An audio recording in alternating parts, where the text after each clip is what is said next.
The restaurant was loud with chatter, the clinking of glasses, and the soft hum of background music, but in the corner near the service station, a young black waitress named Alicia stood frozen for just a moment, her heart pounding as she tried to juggle too many things at once. She was 27, exhausted, and her thin frame carried the weariness of someone who had spent years running between double shifts, bills, and heartbreaks. Her 5-month-old baby, Malik, was strapped in a makeshift sling across her chest. She wasn't supposed to bring him to work. The restaurant had strict policies. But tonight, she had no other choice. Her sitter had cancelled last minute, and she had already missed too many shifts. Another absence meant losing her job, and she couldn't afford that. Rent was due. Formula wasn't cheap. Life had forced her hand. So, Alicia did what desperate mothers sometimes do, she made do with what she had.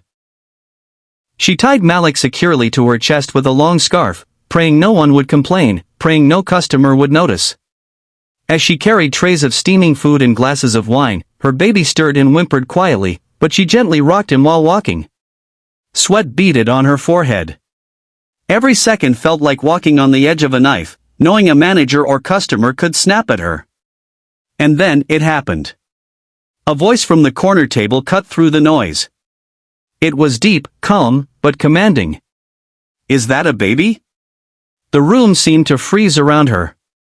Heads turned. Alicia's throat closed. She had been caught. She turned, eyes wide, and saw a tall man in his early 40s, sharp in a tailored navy suit, staring directly at her. His expression was unreadable, but there was something piercing in his gaze. He was Alexander Gray, billionaire CEO of one of the biggest tech companies in the city, though Alicia didn't recognize him yet. To her, he was just another wealthy customer, the type who often looked at her like she didn't belong. "Yes, sir," she whispered, clutching Malik instinctively, bracing for humiliation. She expected complaints. Maybe even a call to her boss. Her job hung in the balance. But instead, Alexander leaned forward, his eyes softening, and said something that stunned her. "Can I hold him?" Alicia blinked, unsure if she had heard correctly. The room murmured in surprise. Waiters stopped mid-step. Alexander Gray, the man everyone knew for his billions, his cold boardroom reputation, his ruthless business deals, was asking to hold her baby. She hesitated, but Malik squirmed, fussing now, and instinct told her the man was serious. Slowly, nervously, she untied the scarf and placed her baby in his arms. The entire restaurant seemed to hold its breath. Alexander cradled Malik carefully, almost awkwardly at first, but then with a tenderness no one expected.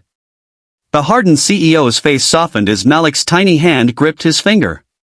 For the first time in a long time, Alexander's heart cracked open. Memories rushed back of a life he didn't talk about, of the baby he had lost years ago, and the wife who had walked away after grief broke their marriage. For Alicia, it was a moment of both fear and relief. She had been judged her whole life, by her skin, her struggles, her motherhood. But here was a man who wasn't scolding her, wasn't shaming her. Instead, he looked at her with something like respect. Still, the challenges didn't end there. Her manager stormed over, furious. "Alicia, what is this? You know the rules. You cannot bring a baby here."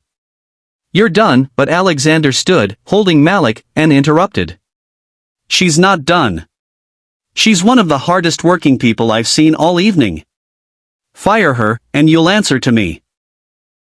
The manager froze, stammering, unable to argue with a man of Alexander's status. That night, something extraordinary happened. Alexander didn't just protect Alicia's job. He sat with her during her break, asking questions no one had asked her before. "Where's his father?" he asked gently. Alicia lowered her eyes. "Gone before Malik was even born. It's just me." She admitted she was barely surviving, working double shifts, skipping meals so her baby could eat. Tears welled in her eyes, but she quickly wiped them, embarrassed. Alexander listened quietly, deeply moved. He saw himself in her resilience, her raw strength, her refusal to give up no matter how unfair life had been. And for the first time in years, he felt alive, connected to something real, not corporate numbers or boardroom victories, but humanity. Over the weeks that followed, Alexander kept returning to the restaurant. Sometimes alone, sometimes with associates. Each time, he asked for Alicia's section. Each time, he made sure to tip generously, but more than that, he spoke to her like she mattered. Slowly, he earned her trust. She discovered that behind the billions and the cold exterior was a man scarred by loss, searching for redemption.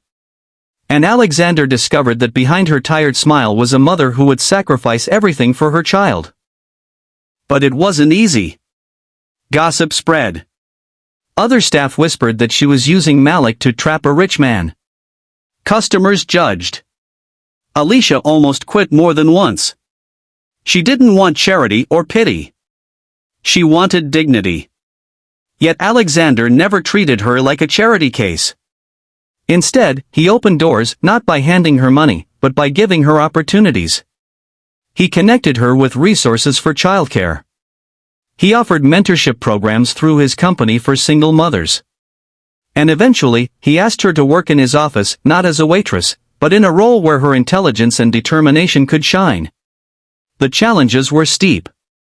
Alicia battled self-doubt. She questioned whether she belonged in a world of polished suits and high-rise offices. But Alexander believed in her more than she believed in herself. And with every small victory, she grew stronger. Malik grew healthier. Life began to change. What happened was unpredictable indeed. A billionaire and a waitress from opposite worlds found themselves building not just a friendship, but a bond that neither expected. It wasn't about romance at first, it was about healing. Two broken souls, one scarred by loss, the other by hardship, finding strength in each other. And by the end of their journey, Alicia no longer tied her baby to her chest out of desperation. She walked proudly, holding Malik's hand, no longer hiding him, no longer apologizing for him. Alexander, too, found a family he thought he'd lost forever. The message was clear: kindness costs nothing, but it can change everything. Sometimes, the most unpredictable moments, like a billionaire CEO seeing a waitress tie her baby to her chest, can turn into life-changing stories of hope, resilience, and second chances. So, my dear viewers, what would you have done if you were in Alexander's place? Would you have judged her, or helped her? Let me know in the comments below. And if this story touched your heart, don't forget to like, share, and subscribe to my channel. Be kind always, because the world needs more kindness, and together, we can spread it.